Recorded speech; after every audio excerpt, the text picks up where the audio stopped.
What's good? So this is obviously going to be um a video where you're not going to see my face. So this is going to be about small talk and and just how small talk is. It's not going to be a general video about small talk. It's about how small talk affects your progress as an impoverished person.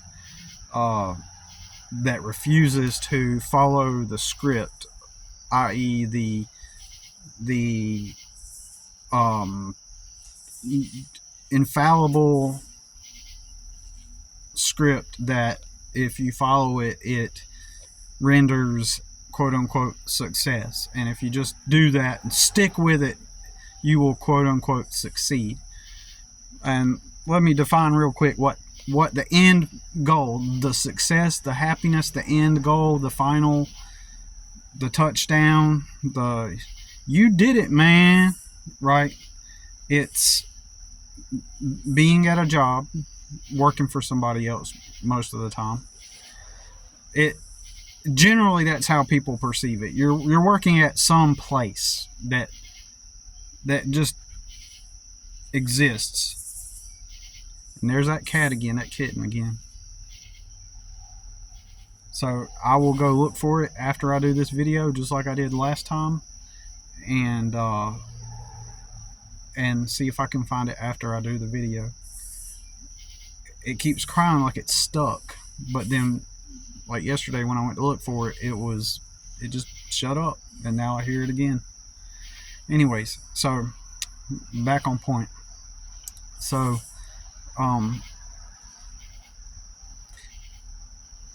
so that is the end game. That is the end. That's a sign that you've made it to the place where you need to be. That is the reward. You're at some place that some man started, whether it be a warehouse or a construction company where you're working on a job site, or in a store somewhere, or inside of a restaurant, and it pays you enough to have a dwelling at night and to save and invest. Once you're at that point in your life, that is the script. You follow the script. You get up, somebody has a schedule set for you, or maybe you even get to the point to where you're in that facility or that place and you get to be the one that makes the schedule. It doesn't matter if you're the one making the schedule, if you've rose above the ranks within a certain act that's going on, within a certain project that's going on. You got to look at all businesses, as if they are just temporary hustles, even if they've been around for 100 years, right? If they've been around for 100 years, all it means is that 100 years ago, some man decided, hey, I want to sell this thing, or I want to provide this type of service. He started it, and eventually, most likely, every single one of them at some point is going to fade out for whatever purpose, for whatever reason. Each of them are going to fade out with time. Others, they're so established and rooted in and impressed into and etched into the awareness of everyone's experience, that they seem like they are these eternal fixtures that just exist, as we hear often say, as if they were birthed from the ether, and they just kind of are just these static processes and places that just kind of exist in your reality. But in this video, I'm taking a 3D approach, if you will, or a quote unquote real reality if you want to call it that, approach, because even right now, like when I'm in the middle of the grind like this, like I lose interest in philosophizing and hypothesizing and trying to guess what the reality is and how it works, and I just assume it to be 3D and the working mechanics of it. Now, and then operate from that mode. But I was going to say, like, at the same time, part of my brain says history never really happened, and this is some kind of version of Dark City, right? This reality is it, like those people in Dark City every day they wake up to a new reality, and I bet you with each day, every 24 hours, their world changes, and they wake up and they resume with their day to day, and they in that version that they're experiencing once the clock strikes 12, and everything has changed, and the new arrangement begins to unfold. You'll have to watch the movie. I bet as that arrangement starts to unfold, in their heads, they kind of have memories. At least here in this reality, we kind of have memories as if we were born, as if there's a timeline that we experienced that led us up to this point. Well, even in that movie, come to think of it, now that I'm remembering it more, in the movie, like the guy questions the other guy, or somebody questions somebody, and they say, have you ever even there's this beach, I can't remember the name of it in the movie, that exists somewhere that you can go to, but in the movie everybody knows about it, everybody talks about it, but they never quite been there, and they never question it. They never question if it even really exists. They just know that this beach exists, and they don't question anything about, like, the past, their past memories or anything like that. And it's just so I'm partially inclined to believe that there's only right now this present moment, and potentially everything that I do believe is just kind of that it happened to me in life in some way. It's just kind of like it didn't really happen. It's just the story that I believe, but I have to treat it as if it was a linear timeline. And so, anyways, so but even then, even with that opinion or hypothesis, rather, not even a belief, it's just the closest thing. If you want a good reference, the closest thing that I can think of is simulation, and I use that word just because it's more relatable to most people. It is a type of unreal world. It's a type of unreal world that just, we're here, and it doesn't necessarily have to be a simulation of another reality, but part of the back of my mind perceives that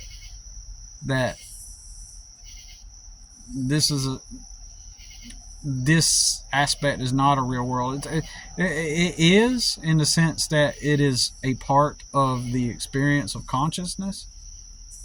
I mean, because I'm literally observing the tree and the light that I'm looking at, and I see it, and it's there, so I think therefore I am, right? And so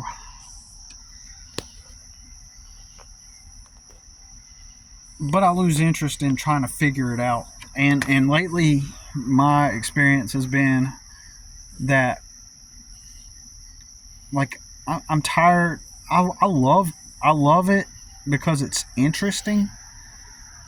Like, in the past, I've always tried to figure it out and how it works, because my left brain, that's more inclined to analyze and to problem solve and all that stuff, and to resolve problems and make life better, has always attempted to try to figure out what the reality is.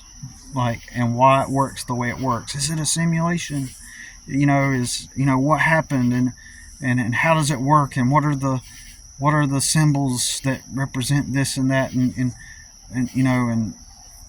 it's fun. It's partially fun, but for me, a huge component of it was to figure out how and why it worked in order to solve life problems and to better life. You know what I mean?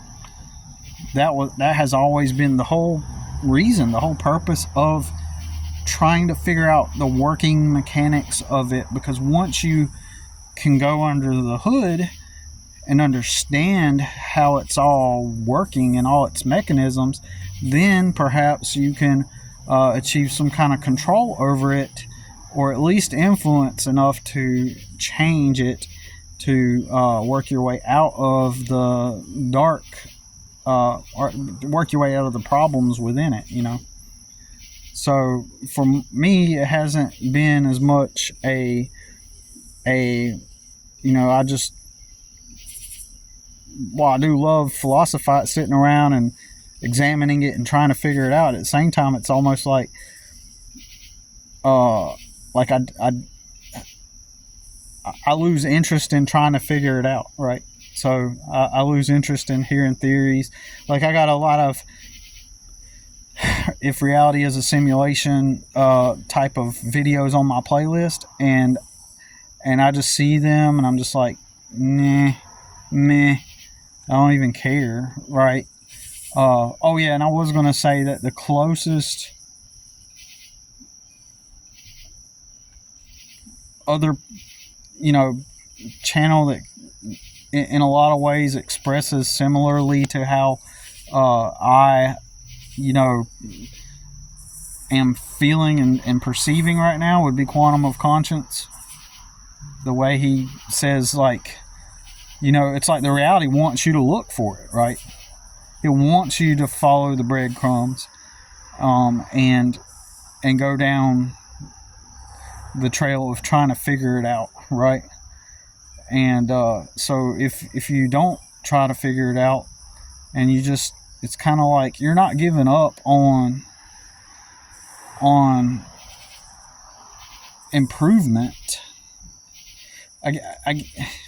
You're not giving up on improvement. You're just not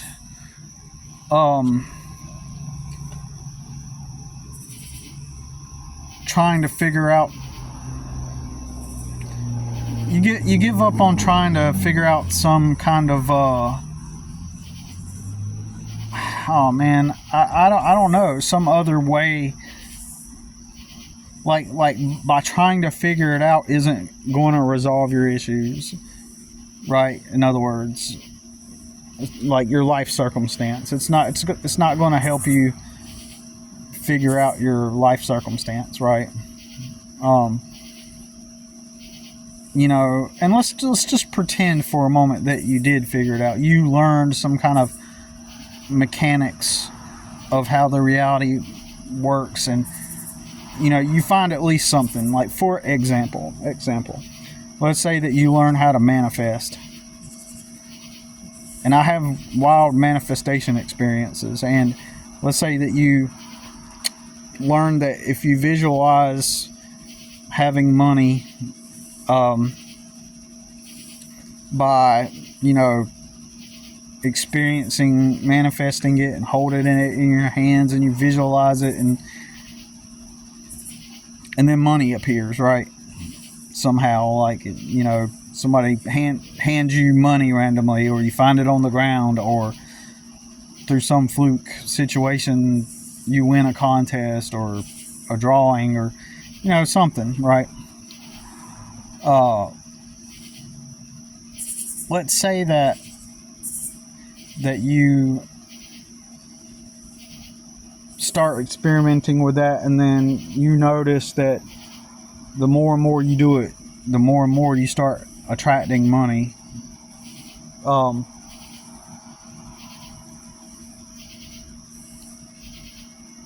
Cool.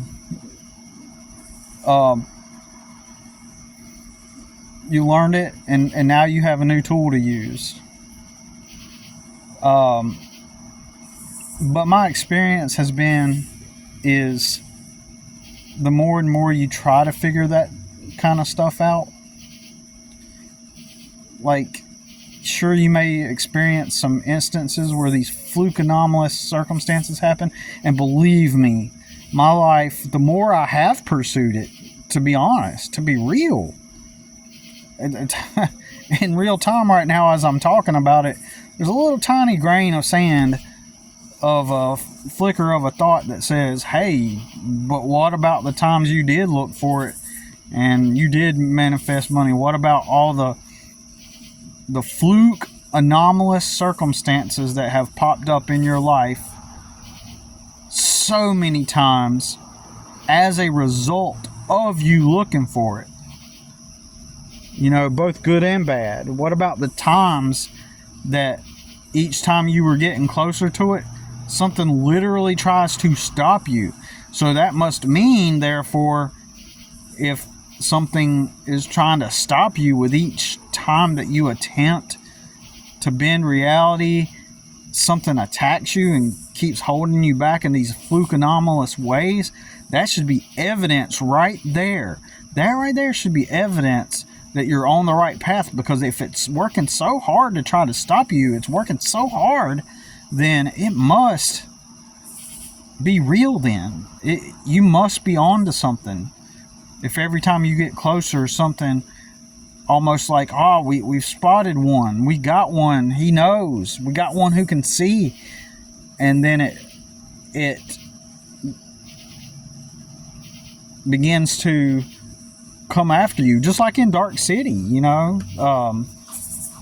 Like you start to stir up things and you start to figure it out, and then they come and attack you, right?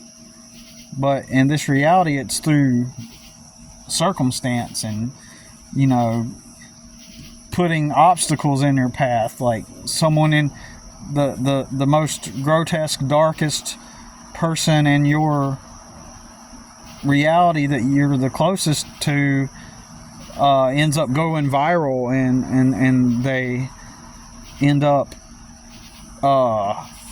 becoming famous, and which places them in a position of power that has a significant direct influence on your progress, right? And it went to that extreme to try to stop you. That should be evidence and proof that you're on to something. And so if you keep pushing forward and learning how to the mechanics works, and you just keep figuring it out, you know, eventually the reality has to give up once you figure it out, or you'll be able to protect yourself and then manipulate the reality in a spiritual sense to further progress. But here's the thing, even all of that I just mentioned may itself be the distraction. Maybe, for example, it wants to put all the anomalous fluke instances and occurrences there in the moment that I attempt to bend reality, because it wants me to keep trying to figure it out. I really think that that's what Matt's trying to say in some ways, like that. So maybe it's led me down a path where I have believed that I was getting closer to the truth by installing these anomalous events all my life. So maybe it rendered circumstances that would cause me to, both good and bad, to, you know, to keep trying to figure it out. But as I move forward, it's almost like I don't care about philosophizing, right? I really don't care about trying to figure out what things mean. All I care about is like right now, and, you know, and perceiving reality through the 3D perception that you know, or in other words, for people who don't know what I'm saying, right? I know many people listening to this, they're not really going to comprehend what I'm saying, to be real. At least not yet, but at some point. But what I am saying is, you know, the more I just kind of want to let all that go. Even the whole, for many years, for about 15 years, this would be the 15th year since an era, a brief stint of time in my life that was near supernatural occurred. And I kind of felt like it was the reality playing a dark game with me in some ways, and some of it was me manifesting it, a certain time frame that I experienced about 15 years ago. Oh my God, it's been 15 years ago. I call it the Silver Sun Animalia, where, you know, I believed that kind of like this reality was kind of like I don't want to say it was a fake reality, but there was another reality that I lived in, and I could merge over into that timeline with the knowledge of and understanding of how this reality is, where you can manifest things, and that there are alternate realities. Like, I believed that you could eventually energetically align with the frequency of, you know, your more ideal reality, and begin to you know, basically merge timelines to where you're on a better track, right? So but, you know, I realized I just wanted to, like, give that all up, right? Like, recently, it's almost like it's not giving up. It's just like, you know, the chase for this understanding of trying to figure it out or follow the breadcrumbs. And I'm not even talking about following the breadcrumbs in like a you know, I'm not even talking about following the breadcrumbs in a 7-Eleven job application or 9/11 events, right? You know, I don't even mean it in that kind of way, right? Or Tartaria, or I'm not even talking about that. I'm even talking about trying to figure it out in is this a simulation sense, or is this a fake reality?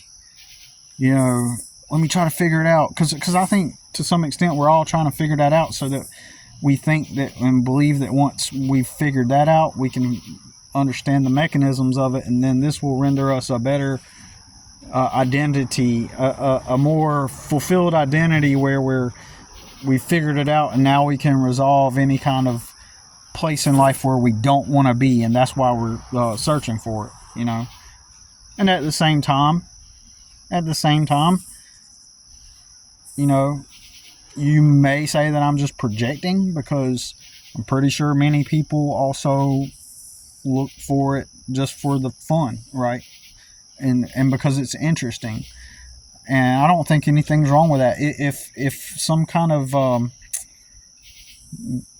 previous discomfort or pain in life or trauma put you on this trajectory where you were interested in this type of topic, if that was the starting point for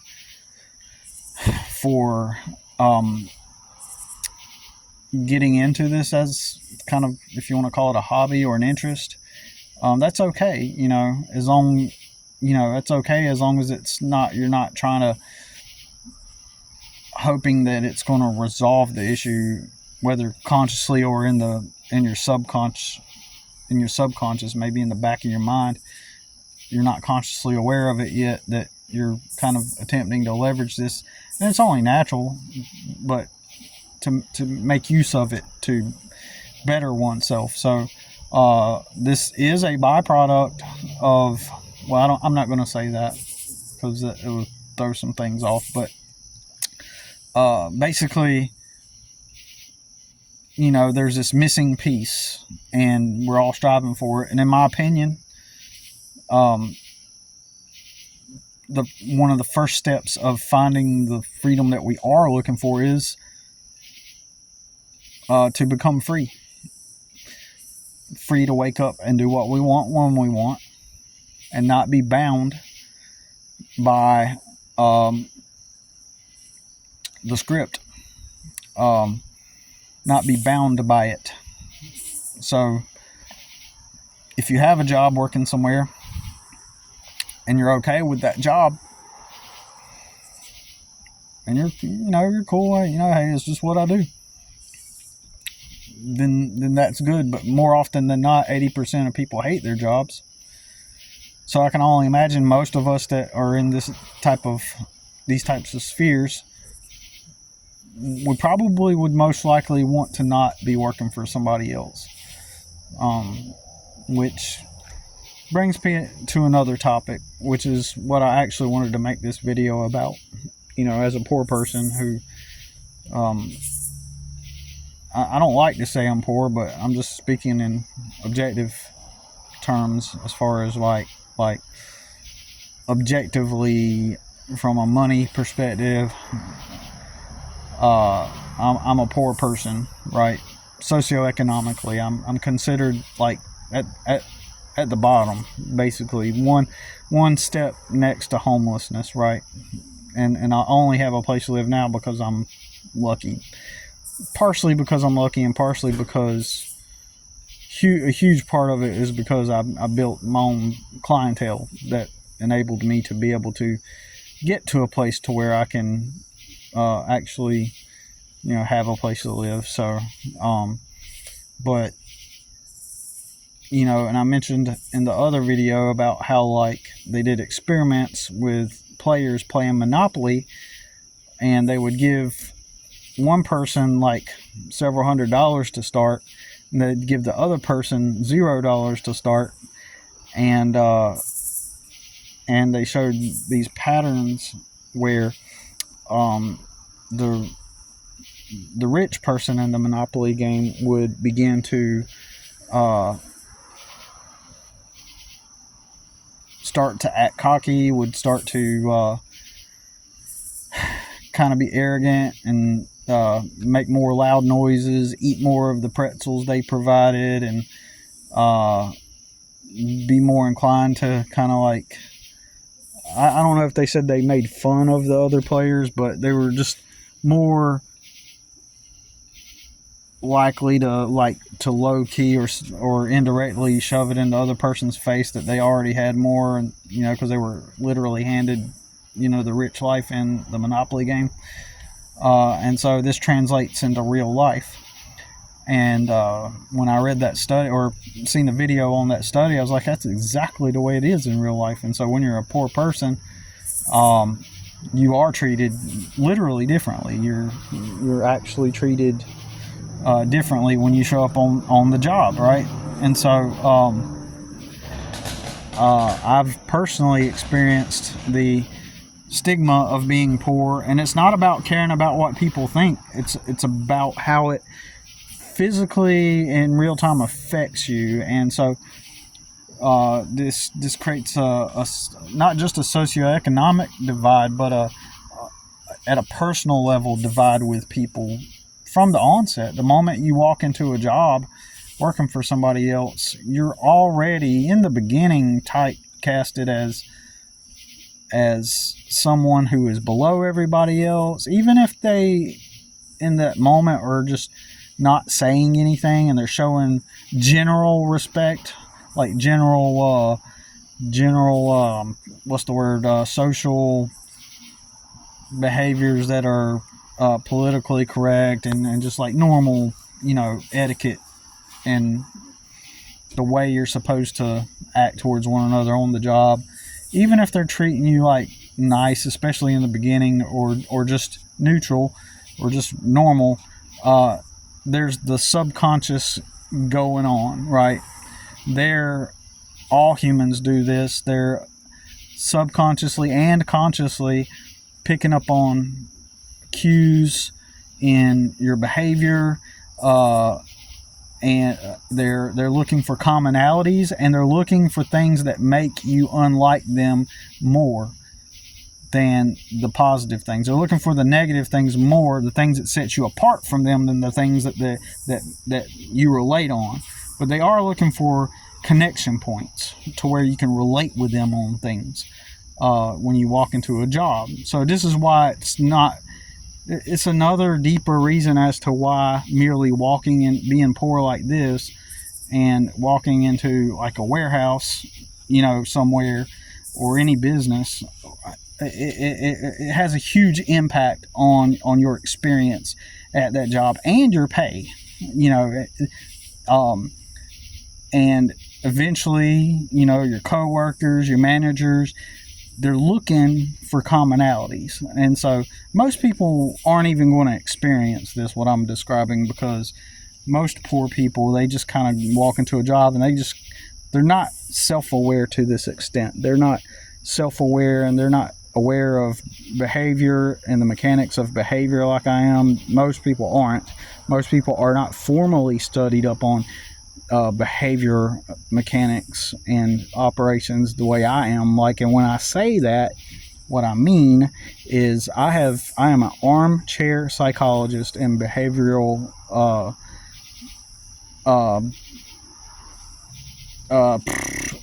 a behavioral student. I call myself an armchair psychologist, and a student of human behavior, and I am formally learned up on it because I have read books, yes, whole books about behavior and why people act the way they act.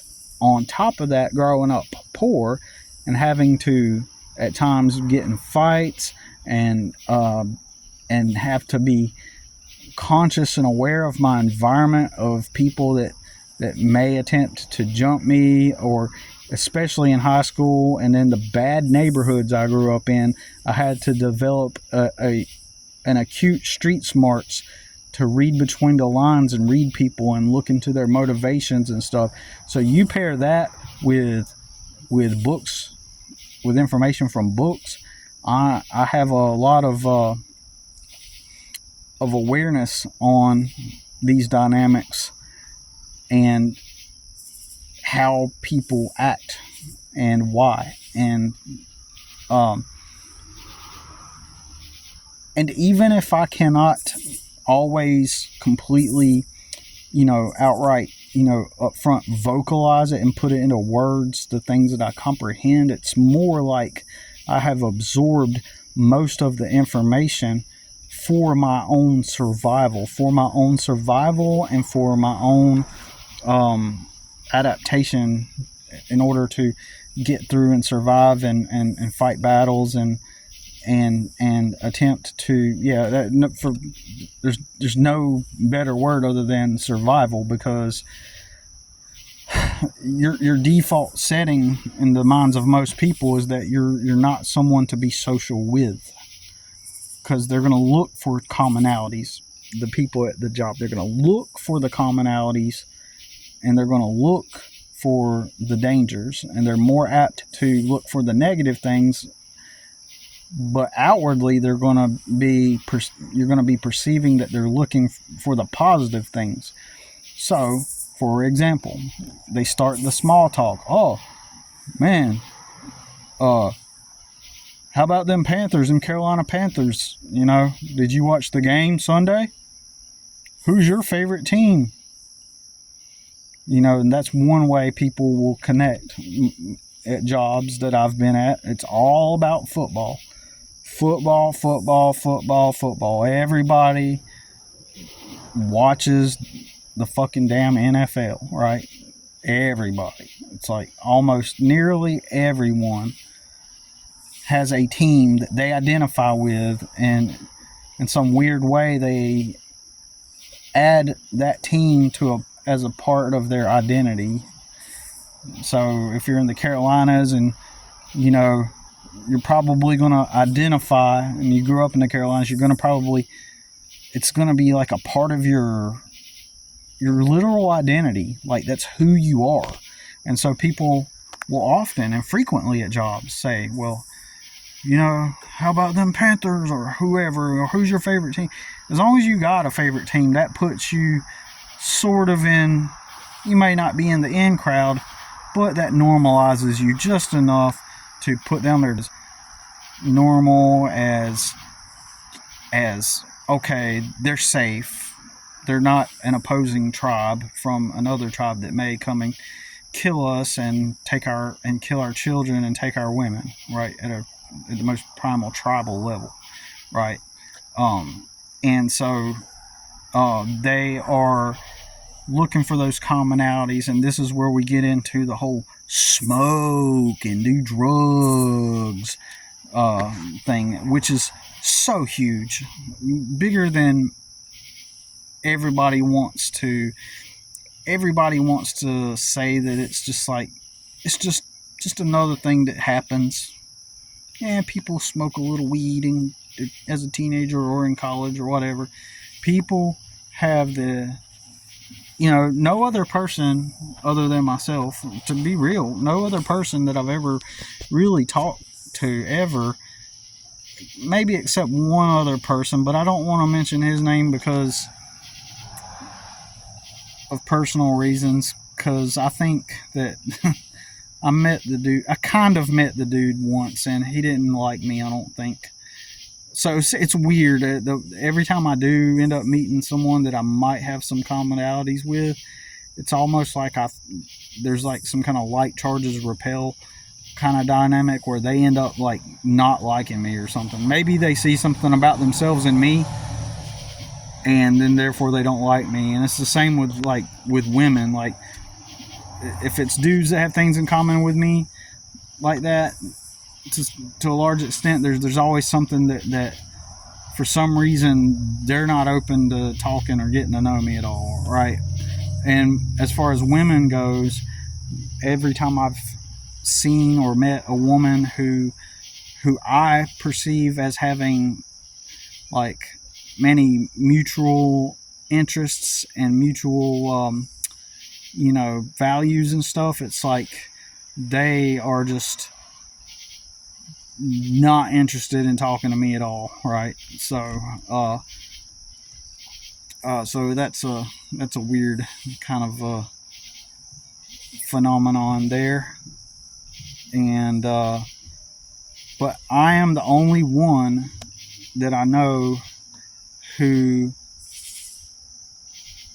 has ever spoken in a way that points out just how significant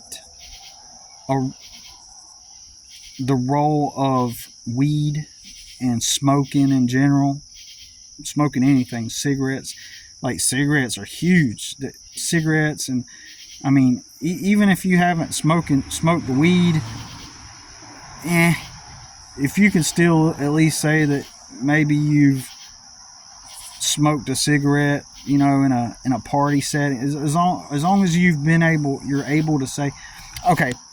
What I'm trying to get at is if you can, once people find out, if you haven't smoked stuff, if you didn't go through, and I always bring this up, if you haven't smoked or you didn't used to party at one point, or or dabble in substances at some point, that is an immediate red flag subconsciously to people.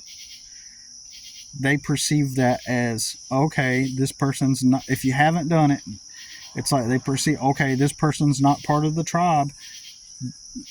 Their brains, so they don't think this consciously, it's subconscious. It's like, he's not part of the tribe. It's unconscious. It's like, those things are the hook. Those things are,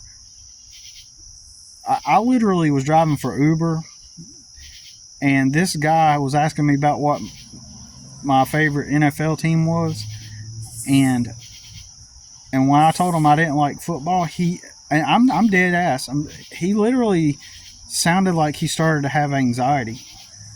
Like, and it kind of almost reminded me of the scene from Idiocracy where the guy shows up and he doesn't have a tattoo, and the doctor freaks out because he does not have a tattoo. And it makes me wonder if that's kind of like a unspoken joke that Mike Judge put into that movie, because since everybody gets tattoos, it's like and that's another thing nowadays, since tattoos are mainstream, like it's another social identifier that puts you in line with what everybody else is doing, and it's a tribal mark. It's a tribal mark, and if you don't have a tattoo, then oh man, you must be weird. Like everybody gets a tattoo, right? Almost. It's almost like that, right? Even though they say that 30% of people have tattoos, right? That's a huge chunk of people, though, right? It's enough to make tattoos perceived, even if the majority don't have tattoos. In my opinion, subconsciously, psychologically, there's this unspoken thing where it feels like, and in people's perception, it seems like unconsciously that everybody probably has a tattoo. At some level, everybody's aware that some people don't get tattoos, but there's also this sort of it doesn't have to be half or more. It can be up to 30% of something to be normal. It can be 30% to make it be perceived as if it's the norm, as perceived as if everybody's doing it, right? It has to be a percentage of something. So let's just say that 30% or 40% of people have smoked weed and cigarettes, and let's just say, numbers wise, let's pretend that only 40 up to 45% have smoked weed and cigarettes. Technically you could say, oh well, that's not the majority of people, but all it takes is a certain percentage for it to make it feel like it is what everybody's doing. And so subconsciously in people's minds, it is what everybody is doing, and it's all about perception. So everybody perceives that everybody has a tattoo, most likely. Everybody perceives that most everybody has smoked weed before.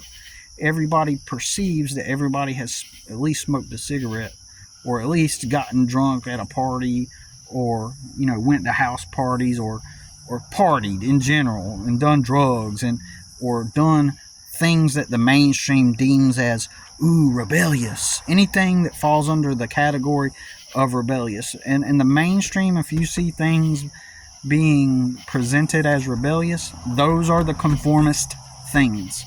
Those are the things that make everybody a conformist. Everything that is in the mainstream that is presented as rebellious is most likely mainstream conformist. Okay, so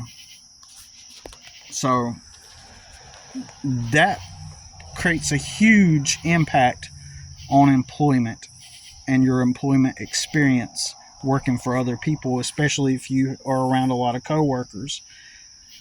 And so you got to play it cool and professional, and you kind of have to you can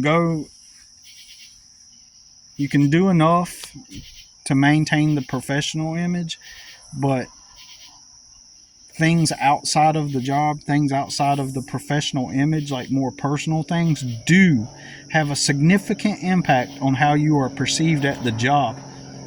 They have a significant impact. So in other words, potentially, if you go into those environments, you're not going to fit in with anybody. And so small talk with most people, this is, the lack of having engaged in the mainstream and its values and the activities that are presented in the mainstream, like smoking, using drugs, dabbling in drugs, experimenting with drugs, or listening, adhering to pop culture, being part of trends, and following the script. You know, all those things, by doing those things, it kind of makes you part of the crowd and makes you quote unquote normal. Now, so if you're not doing those things, or you haven't done those things, and you begin to have small talk with people, so let's say that somehow you get invited over to somebody's house where they're having a cookout, and they're going to small talk because they're trying to size you up and to figure out if you're a threat. This is all unconscious.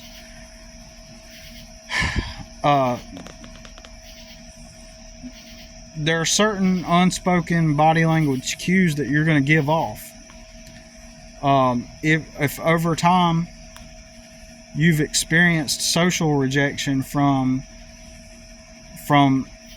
not fitting in as a result of not doing drugs or smoking or being at a certain socioeconomic level already, you can try to act and play it off, but it's going to come up no matter what eventually. So it doesn't serve you to, like in my position, it doesn't serve me to pretend. So it doesn't serve me to try to pretend like I've had some kind of financial success, because it's going to come out. It's going to come through in the lexicon, because if you've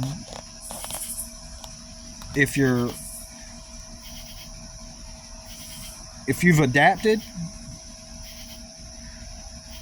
into these unhealthy things that people perceive to be normal and healthy, then you can even be a poor person and be somewhat embraced by the people at the cookout, because you can find commonality. They may be middle class and you may be poor, but y'all both smoked weed at one point, right? That conversation may not even come up at that cookout. But certain life experiences carry certain energetic qualities, right? Certain life experiences carry certain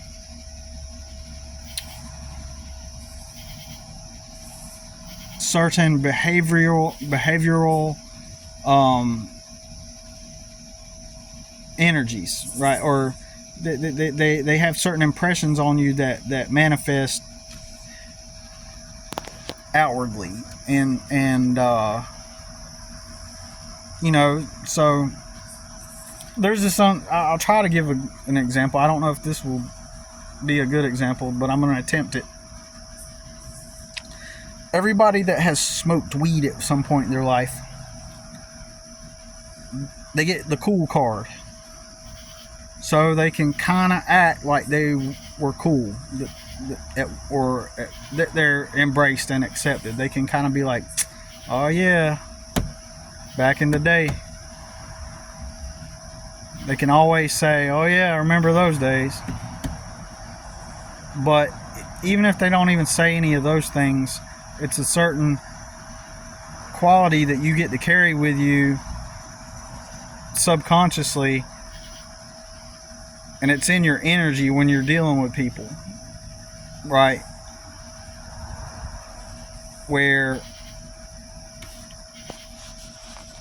there's a part of you that doesn't feel threatened from previous experiences where you've been rejected by the crowd because you succumbed to the peer pressure of the crowd. You gave in to your peers, you did what was expected, and so now you're good. Like, everything's going to be all right for you, and you carry that sense of safety within the herd of knowing that you participated, and so people in general aren't trying to harm you or think of you as someone who is suspicious or anything like that, because you just assume that they share the same experiences as you, and But if you're the poor person that hasn't experienced that, and what you're going to experience is people eventually finding out all these things that you haven't experienced, and they're going to view that as weird, and this is going to cause people to attack you, actually literally attack you, or attempt to attack you at the extreme end. And at the least extreme end, they're going to socially isolate from you because they perceive this as weird. They perceive you as weird, that you did not adapt to their sick and dysfunctional mainstream behaviors, belief systems, and you didn't adapt. And I guess to try to simplify it is like subconsciously everybody's picking up on this stuff, and eventually as they get to know you, like, they're going to find out, well, you're poor. And especially as you get older, you're still poor, right? So you're still poor, and so they ask what you do. And so this is why I don't want to get in small talk with people, because once they find out, like, that you don't make a lot of money, well, first of all, one thing for me, one of the things that I experienced is anytime somebody asked me where I worked, I never wanted to tell. When I was working at that paint warehouse, for example, I never wanted to tell somebody I worked at a paint warehouse. Yeah, and I would always mentally and verbally distance myself from that business if I did bring it up. If it did get brought up in conversation, I would always say, yeah, I work at Single Source, and they distribute automotive paint. And so the person I'm talking to, see, the way our society's set up is whatever job you do is you. That is you. So if you are a construction worker at a construction site because you needed to make money and that was the only job that you could get, you're not you. You're a construction worker. If you didn't have a lot of money, or you needed to find work to survive, and you got a job at retail like I did, you're not you. You are an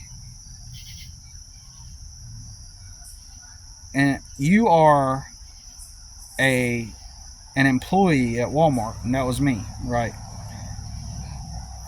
You are an associate. You are a cashier, or you are a manager. That's who society, you are your job in the eyes of the world. If you're at a landscaping company, you're not you. You're not you, you're a landscaper. If you are working because you didn't have any money and the only job that was available that would hire you in the newspaper when you went to the newspaper ads back in 2001, and it was a position delivering porta-johns, then you're not you. In their minds, you just simply were frolicking along and seen a job and you were like, ooh, let me go work there. That will be cool. I would love that job. One of the authorities has this job where I get to deliver portable toilet bowls. Man, this might be a good opportunity. So therefore, nobody sees you as you. They only see you. They say, where do you work? And then you say, oh, I work for porta toilets. Oh, so you're a shit guy. You're a toilet guy. You're like a porta-john guy, So whatever your job is, and you can't escape that. So when you're at the barbecue and Jim and Barbara, the owners of this house that your friend brought you to, or your acquaintance brought you to, they say, oh, so what do you do, Billy? And I'd try to say, okay, I work at Single Source. They distribute automotive paint, and I try to distance myself from them. Oh, so you're and And this is programming, because this is how we're duped, right? This is programming. Oh, so you're so what do you do there? Well, I rotate stock and inventory in the warehouse. You know, uh, I I make deliveries to the. Oh, so you're a delivery driver? Okay, Billy is a delivery driver.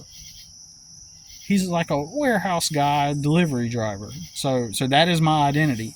So they only see you through the lens of your job. This is social programming. This is operant conditioning at its finest. This is brainwashing at its finest. You are your job, your identity, right? That is your identity in the minds of people. So this is why I can't have small talk with people. You know, I can't have small talk with people because you have to speak with using terms within the social programming, within the frameworks of the operant conditioning, the mind control. That's what it is.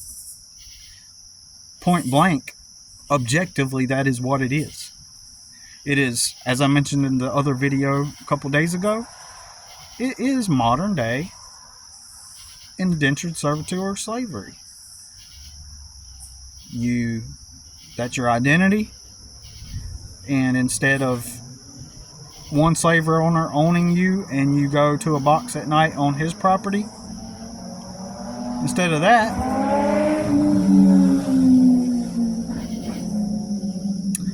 that you are a free slave. You get to choose which master you have, and you get to put your box, you know, at wherever you can find a place to have a box at, and you got to pay for your box. You don't even get the free box to go reside in at night. So it's just the modern way of indentured servitude or slavery is just, and I'm literally in indentured servitude, kind of, with my rental agreement, the way I do rent and partial rent and partial work for the property. That is indentured servitude, per definition of the term indentured servitude. So I can't talk with people. So you don't have mutual experiences with them. You can't reminisce about the days of when you used to smoke the weed. You're poor, so you're not going out to a restaurant this weekend. You're not going to show up on Monday morning and, yeah, I went riding on jet skis this weekend. I went four-wheeling this weekend. So what happens is your coworkers over in a short amount of time, they begin to ask, and if you haven't lived this, you don't get it. You're not going to get this. They're going to be like, well, don't you do anything for fun? They're going to be scratching their heads. Don't you do anything for fun? No, fucker.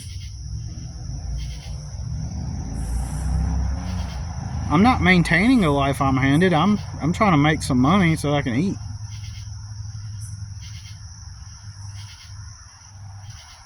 I am here moving the fucking boxes not because I was jolly frolicking along, skipping through the neighborhood, and I seen this fucking goddamn warehouse and said, oh man, I want to work there.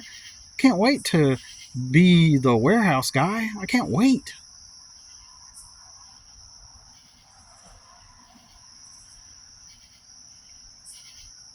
But I did potentially see it as a potential stepping stone to achieve long-term goals. Even though at that time I was ignorant to assume that. Since after a couple of years of working there, they lied to us, and the work environment went from a good environment. My very first hopeful, that was 10 years ago also. This month, August 13th, would be 10 years since I first clocked in at that warehouse. No, I'm sorry.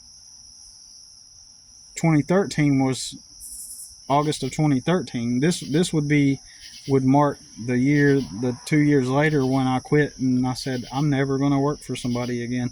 I'm going to go work for myself, and I'm never turning back. I really thought that this was like finally found like around decent people without going into it. At first it was, even though it did have some, one of the managers that was younger than me took me to the office and made sure that asked me did I think that I would try to steal something from this place. And I got a reason why I didn't say anything back. I didn't fight him on it. He took me into the office to interrogate me because he was a pussy ass daddy's boy. And when I remember his last name, I am going to hit him up and challenge him to a fight. I've already determined that. I'm going to call him out on that stupid shit.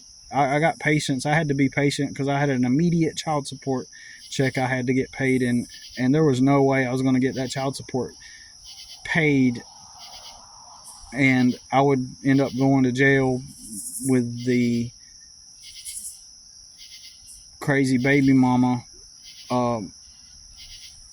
She would immediately take me to jail the moment I missed a payment. So it's not like in that moment I could just in that moment I had to have thick skin and shut up and suck up what this little privileged bitch, daddy's boy, nepo boy, who daddy got him his job at that company.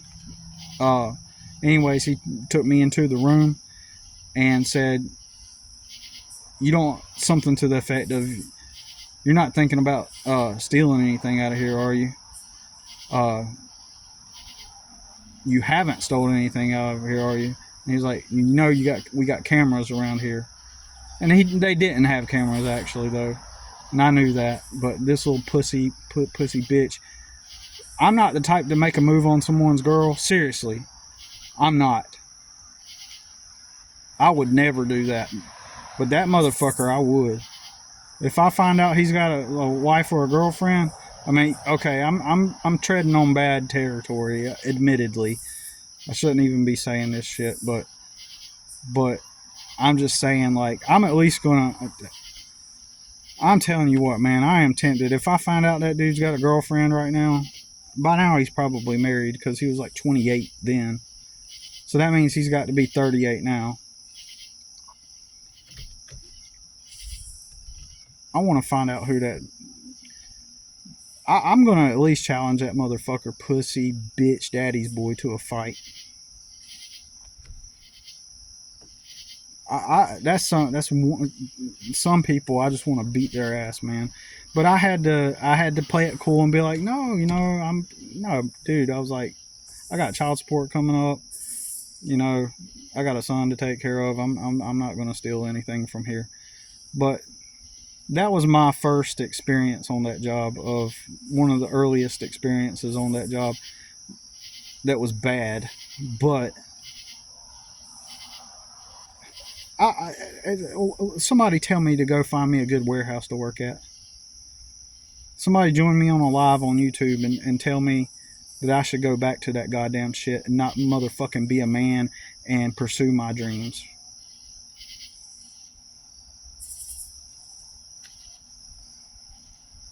Somebody get on a live and tell me why I should attempt to go back and work for somebody else. That job was the last straw. Other than that initial conflict there with that dude, the rest of the time I worked there, it was great, actually. I mean, it wasn't great. I never wanted to be there. I was there just because I didn't know how to work for myself, and I didn't know how to I was stuck in a financial loop and having to pay child support and stuff, and try my best to be a dad. But I was going to try to use that place as a stepping stone, because the rest of the time there, I realized I wasn't going to even see that manager a lot there. He was going to be out in field doing sales. And the warehouse manager, at first he's like an awesome dude. He didn't try. It was the first time I was at a warehouse where the guy didn't have like this ego. He was just like, okay, here's what needs to get done, and let me know if you need anything, and that was it. It was just common sense, logical. Of course, these guys, they weren't all acting ghetto. They weren't all acting like thug. They weren't all from my culture. They were middle class dudes who just come from regular backgrounds, but everything was good up until the last few months. Those 2 years, and the pay, they never paid me enough. They actually ended up, I got a pay decrease, as I've mentioned before in other videos. I got a pay decrease because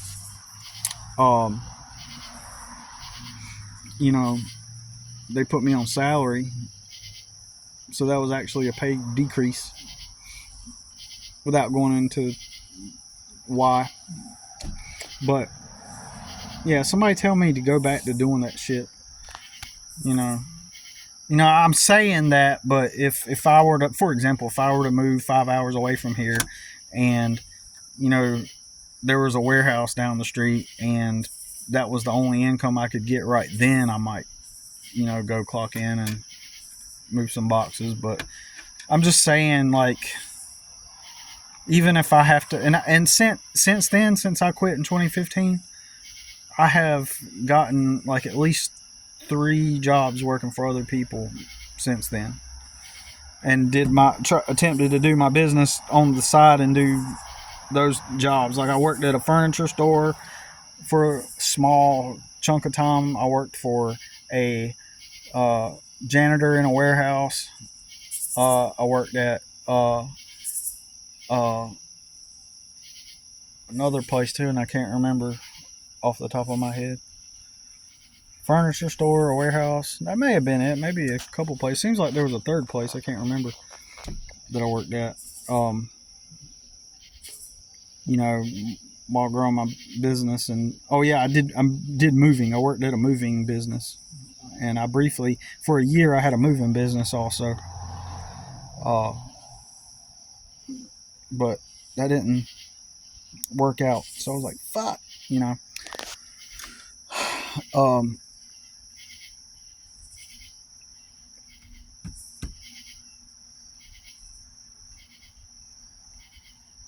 So anyways,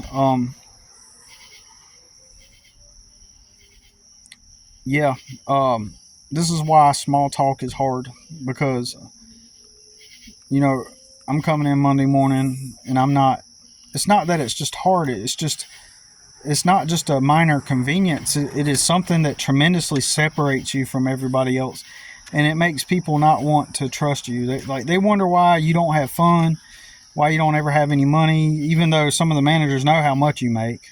Like, and their brains can't compute that, their brains can't understand why you're not living, quote unquote, living somewhere, because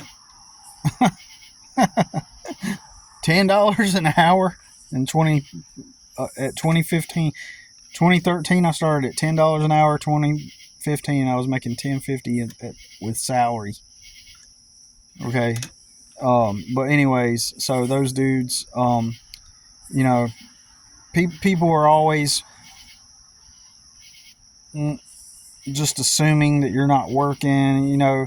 You're at the barbecue, and let's say that you're not. What do you do? Oh, I got a business. Oh, really? What's the name of your business? And I'll say, like, He Shows Up. That is the name of it. But I did some technical changes, but in the beginning it was called He Shows Up. And I used to have HeShowsUp.com. Crazy story how I lost that domain name. I had HeShowsUp.com. I had a Facebook page. I had business cards. So yeah. Anyways, what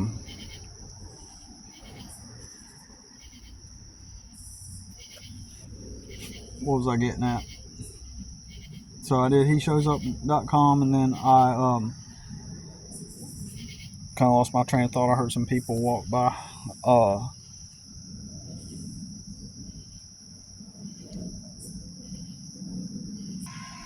So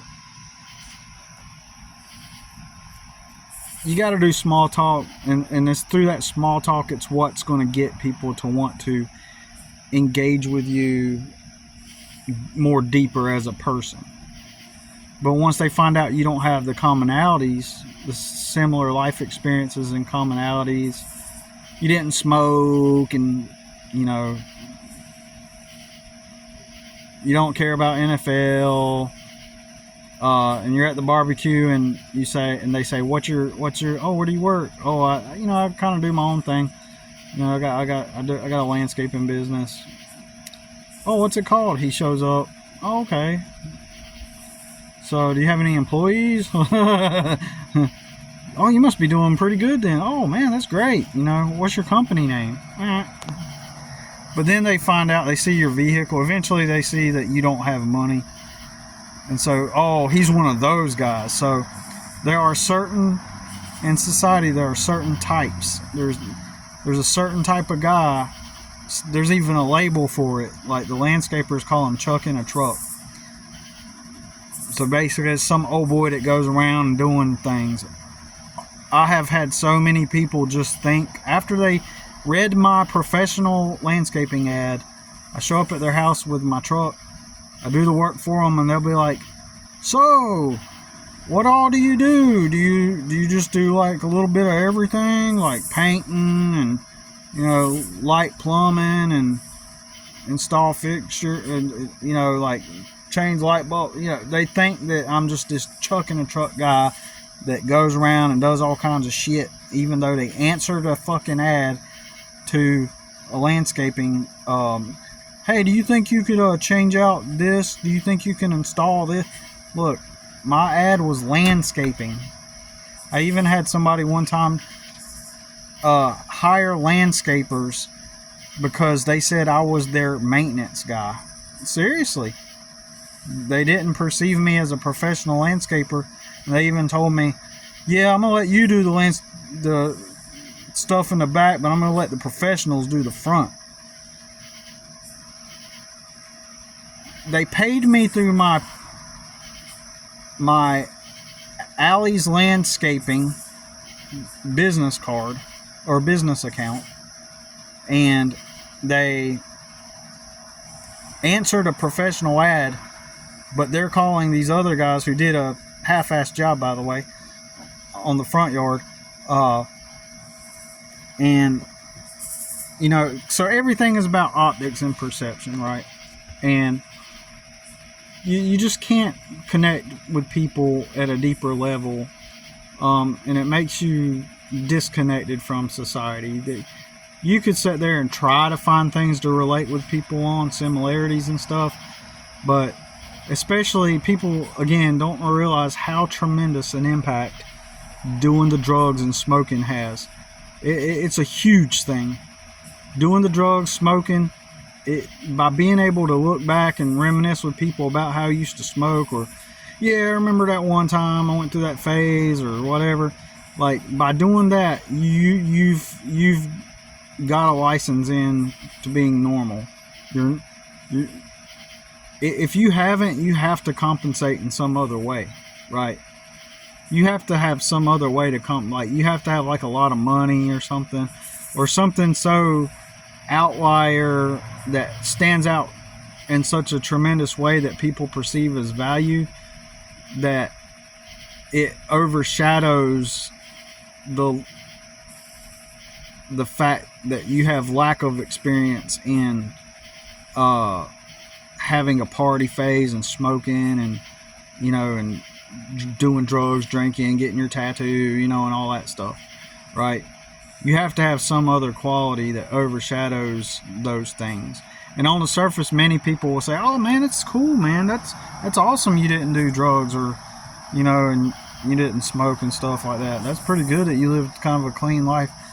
But while they say that on the surface, and in that moment they might even believe it, while they say that on the surface, you know, subconsciously and low-key, it's kind of like a lower status symbol. It's kind of like, oh, okay, well, at some level, people perceive, well, you weren't invited to the parties, or you weren't invited by people to hang out. Because if you weren't getting high off of some substance, then that means that you weren't even there. So that means you weren't part of the crowd. This is all huge. So you have to, and again, you can compensate in some way if you haven't done those things. If you have like a normal, stable life experience, like you got a place to live, and you're not struggling or hurting financially, yeah, you're more likely to be able to get away with it then. If you have a supportive family or support system or a network of people that are in your life, a circle of influence, yeah, you can kind of get away with it then, as long as you got something to come. But if you're poor like this and you don't, it's like you're perceived as someone that doesn't have friends. You're perceived as someone that doesn't get invited to things. You're even perceived as a potential threat. Then also, you're perceived as an easy target. You are perceived as weak. You are perceived as all these things that you're not. And life becomes hard. People want to distance themselves from you. I could go on forever, but just wanted to make a talk about it and make a video. And so, yeah, didn't expect it to be almost an hour and 20 minutes, but, here we are. Hope that somehow this might be able to bring up some conversation, or and I'm thankful for the internet and YouTube, because at least potentially, oh yeah, that's what I was going to say. Another thing, it's like, you are not, there's a phrase about being well adapted to a sick society. If you're not well adapted to a sick society, you are a potential threat, enemy, or unlikable, or an outcast. And I refuse to acclimate or adapt to a sick society. I don't want to be part of it. The beautiful thing about the internet is eventually, over time, you can find your tribe. And you want to hear something that's crazy? I'll say this and I'll get off of here. A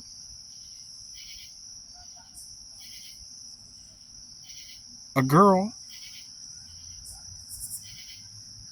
just turned 18. She became famous. You probably already know what I'm talking about.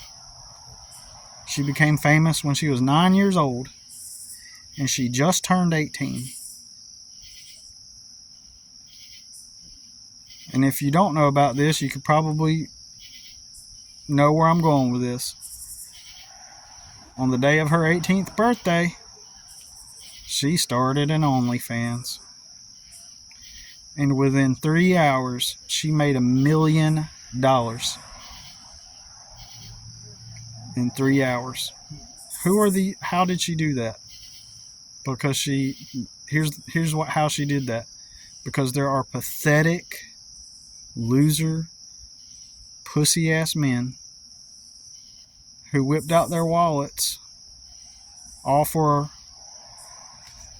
the anticipation of getting a quick nut off of some young, recently turned 18 girl. And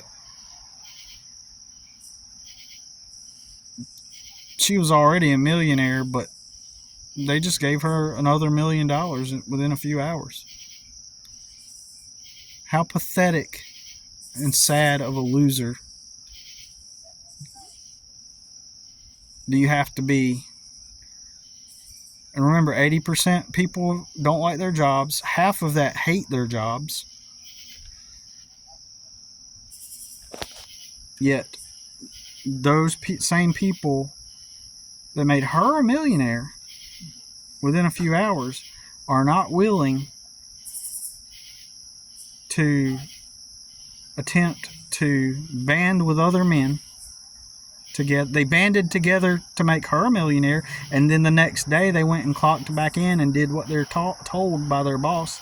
They clocked back in, and they listened to what their boss, their owner, has to say to them.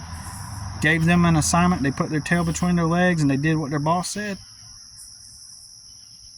And miserably clocked out after work and got the 4 for 4 from Wendy's, and then went home and then, opened up their OnlyFans, browser to that girl and whacked off again, got their nut and went to sleep or at night and checked up on who's getting drafted in the NFL draft, and then they went to bed because they're pathetic pussies. So those all men, they all got together and they made imagine a million men instead got together to help each other out to make themselves millionaires and to be able to leave their boss and have actual real freedom. Let's just imagine even a segment of those guys. Let's say they all divided up, and how much is a million, right? $250,000 is $250,000. I think what I'm going to do is go find out how much her monthly account is, like how much does it cost to subscribe to her page, and I'm going to divide up the math, and I'm going to figure out divide it up into tenths, a million into tenths. I can't do the math off the top of my head. I believe that'd be $100,000, right? Isn't that right? Yeah, $100,000. So let's say that there are 10 groups of men that each contribute $10,000 to building something up, building a business together, making themselves millionaires instead of making that girl a millionaire for nothing. We can even divide it into like 20ths. Let's say that each guy out of a group of 20 guys took $5,000, each of them 20 guys, and they all banded together to do some kind of project that would each make them all millionaires, instead of overnight handing her $1 million, or not even overnight, within a few hours handing her $1 million. Imagine that. Imagine a group of guys getting together and they use all their money that they have to build something up so that they can all escape wage slavery. Because you got to think about it, in my opinion, I'm sure that there are guys that make good money that bought that OnlyFans account membership. I'm pretty sure. But I'm pretty sure there's some guys that make decent money that bought a membership. But I'm also sure that there were a lot of guys that don't make the kind of money they want or have the lifestyle they want, that they took their money and just gave it away with no ambition, no sense of urgency, not trying to get improve. And it kind of pisses me off because of how hard I've worked to try to be my own man and be free, and to watch these pussies do what they do. Anyways,